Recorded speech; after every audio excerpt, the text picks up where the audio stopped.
The apparent surge in state revenues will be great for schools and community colleges, but might mean that spending cuts are required to non-education programs.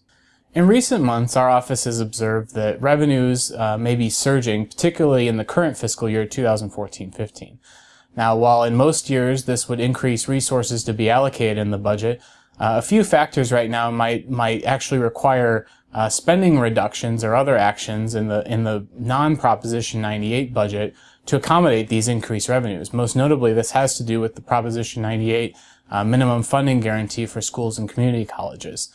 Revenues in the current fiscal year that appear to be surging boost ongoing Proposition 98 requirements in the current year almost dollar for dollar, and most of those increased spending requirements will persist in future years.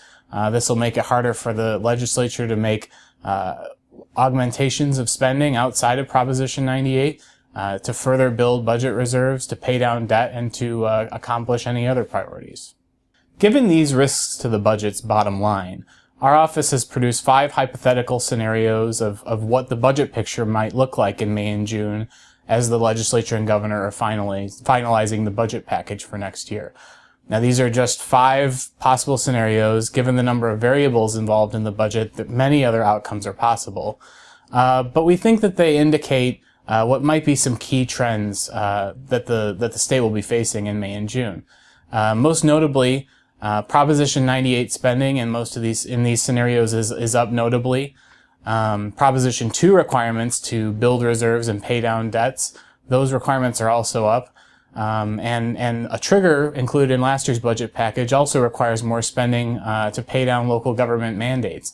All these factors combined more than offset the assumed higher revenues in our scenarios, meaning that in 4 of the 5 scenarios, cuts to the non-98 side of the budget would actually be required to balance the budget in 2015-16. Now, the state's elected leaders have a lot of different options for how to address these risks to the budget. In addition to just normal spending cuts and tax increases to balance the budget, the legislature has options in Proposition 98, Proposition 2, and elsewhere. The legislature could consider exploring changes in Proposition 98 calculations that would provide somewhat less funding growth to schools and community colleges. And the state faces choices in implementing Proposition 2 in the first year that would reduce the budget reserve and debt payment requirements of that measure. The legislature also may wish to scrutinize the governor's spending estimates and other proposals to make sure that those estimates reflect the best estimates of costs for programs next year.